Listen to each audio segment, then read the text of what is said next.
তোরা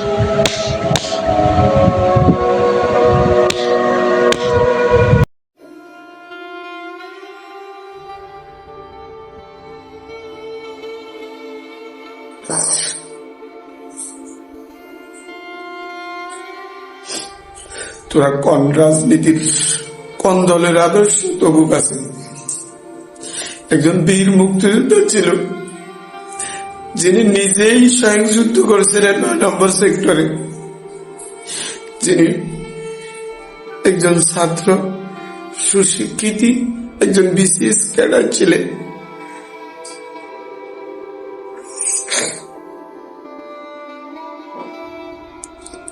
তোর দাদার বয়সী, তোর বাবার বয়সী সে লোকটি অসুস্থ, প্যারালাইসিস রোগী,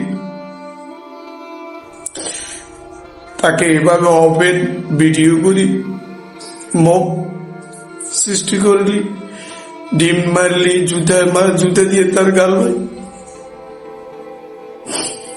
আমার কেউ নয়, আমি একজন বাংলাদেশের নাগরিক হিসেবে আমার হৃদয়ে রক্তকরণ হয়েছে। আমার চোখের পানি ধরে রাখতে পারিনি। আমি ভিডিওটা দেখে তুই যেই করছিস, তুই স্বেচ্ছাসেবক দলের তুই নেতা, তোর মাথার টুপি আছে, তুই কোয়ালে সেজদা দিতে দিতে ডাক করছ, তোর কি তারেক জিয়া বিএমপি কি বলছেনি? আমরা দ্রুত তাকে আইনের আওতায় দেখতে চাই, কারণ এর দ্বারা বাকিরা যেন সতর্ক হয়,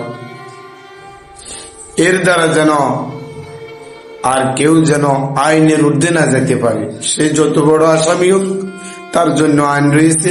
আপনারাই বলেন, বাংলাদেশে সারা জীবন আপনারা যুদ্ধ করতেছেন আইনের শাসন প্রতিষ্ঠা করার লক্ষ্যে, বিচার করার জন্য। তার নামে মামলা করছেন, মামলা করলে সেটা আইনে বুঝবে, আদালতে বুঝবে, কিন্তু তাকে আইন হাতে নিয়ে বিচার আপনারাই করবেন, তাহলে মামলা কেন করলেন?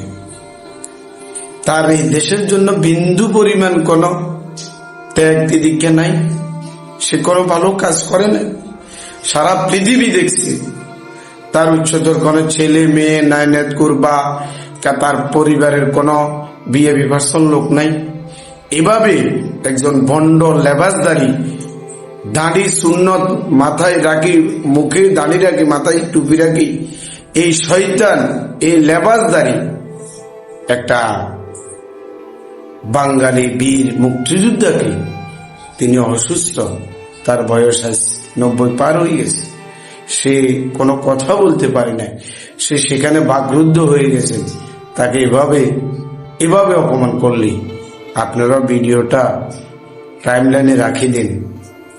হয়তোবা দলের নিয়ারেস্ট সেই কর্মী তাকে দলের তুমি বাবা পাইব, একজন সাবেক নির্বাচন কমিশনের তুই এভাবে জুতা দিবা, ইয়ে গাল ফাটালি, তোরে তোমাকে হয়তোবা পুরস্কৃত করবে, একদিন তোমার জন্য পুরস্কার আরেকটা পার্টি রাখে দিবে। সেদিন তোমার পাশে দাঁড়ানো বাহাবা দন্যা কোনো লোক থাকবে না।